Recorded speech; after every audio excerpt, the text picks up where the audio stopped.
Halo anak-anak, kita berjumpa kembali masih bersama dengan saya, Pak SK. Bagaimana kabar kalian? Semoga kita semua selalu dalam keadaan sehat, kalian tetap semangat, selalu ceria, dan terhindar dari wabah virus yang sedang melanda dunia. Kali ini kita akan belajar tema 7, subtema 3, pembelajaran ke-1. Sekarang siapkan buku dan alat tulis kalian. Sebelum pembelajaran, marilah berdoa menurut agama dan kepercayaan masing-masing. Semoga pembelajaran kali ini berjalan lancar dan menjadi ilmu yang bermanfaat. Anak-anak, kamu telah mengetahui keragaman suku bangsa dan budaya di Indonesia.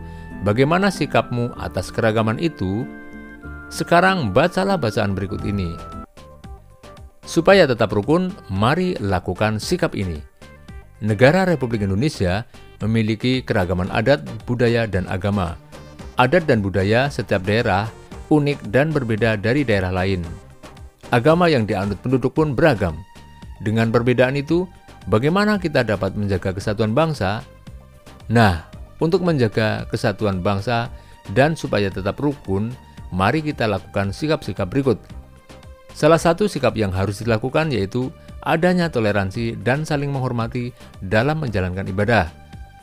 Bagaimana perwujudannya? Salah satu perwujudannya, kita tidak boleh menghina teman yang berbeda agama. Selanjutnya, saat teman kita sedang beribadah, kita tidak boleh mengganggu mereka. Sikap lain yang harus dilakukan yaitu menghargai kebudayaan dari berbagai daerah di Indonesia. Negara kita kaya akan berbagai kebudayaan daerah. Kita boleh membanggakan kebudayaan daerah sendiri, namun kita juga harus menghargai dan ikut melestarikan kebudayaan daerah lain. Jadi, untuk mempertahankan persatuan dan kesatuan NKRI, bagaimana sikap kita?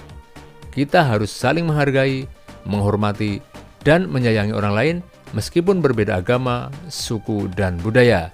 Sikap itulah yang harus selalu kita tanamkan pada diri kita. Sekarang bentuklah kelompok bersama 4 atau 5 temanmu. Bacalah dalam hati teks supaya tetap rukun, mari lakukan sikap ini. Adakah kata sulit yang kalian temukan pada bacaan tersebut? Jika ada, tuliskan lalu carilah artinya. Tuliskan dalam bentuk tabel seperti berikut.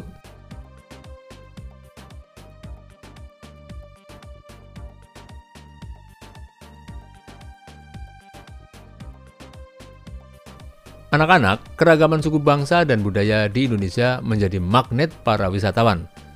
Pernahkah kamu mendengar atau membaca kalimat seperti itu? Apa maksudnya? Maksud dari kalimat tersebut adalah bahwa keragaman suku bangsa dan budaya di Indonesia menjadi daya tarik bagi wisatawan. Mungkin kamu bertanya-tanya, apa hubungannya magnet dengan daya tarik? Nah, terlebih dahulu lakukan kegiatan berikut.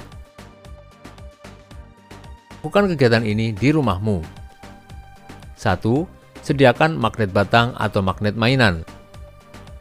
2. Sediakan benda-benda kecil seperti jarum pentul, peniti, pensil, kerikil, dan daun. Letakkan di atas meja. Dekatkan magnet pada benda-benda kecil tersebut. Catatlah hasil pengamatan kalian.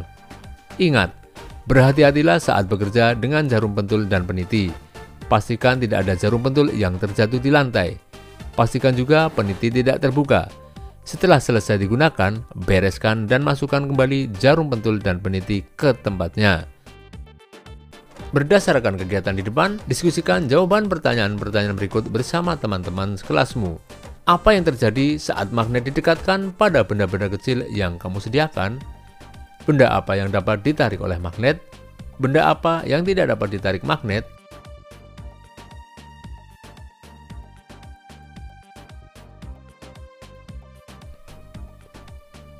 Magnet mempunyai kemampuan menarik benda-benda yang terbuat dari logam. Anak-anak, sebuah magnet mempunyai 2 ujung berlawanan. Ujung magnet biasa disebut kutub. 2 kutub magnet yang berlawanan itu disebut kutub utara dan kutub selatan. Jika 2 magnet didekatkan pada kutub yang sama, kedua magnet akan tolak-menolak. Sebaliknya, jika 2 magnet didekatkan pada kutub yang berbeda, kedua magnet tersebut akan tarik-menarik. Interaksi 2 buah magnet, misalnya dengan didekatkan, akan menimbulkan gaya. Gaya itu disebut gaya magnet. Jadi, gaya magnet adalah gaya yang dihasilkan ketika dua magnet atau lebih saling berinteraksi. Gaya magnet dapat dimanfaatkan, misalnya dalam pembuatan kompas. Kompas adalah alat penunjuk arah utara dan selatan. Pada kompas terpasang sebuah magnet berbentuk jarum. Jika diletakkan mendatar, jarum kompas akan selalu menunjuk arah utara dan selatan.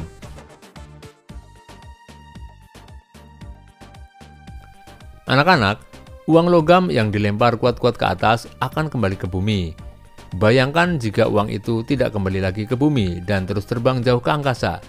Kamu akan kehilangan uang logam itu. Mengapa uang logam itu jatuh kembali lagi ke bumi? Uang logam dan benda apapun yang kamu lemparkan ke atas akan kembali lagi ke bumi karena adanya gaya gravitasi. Gaya gravitasi adalah gaya yang disebabkan oleh gaya tarik yang dihasilkan oleh bumi.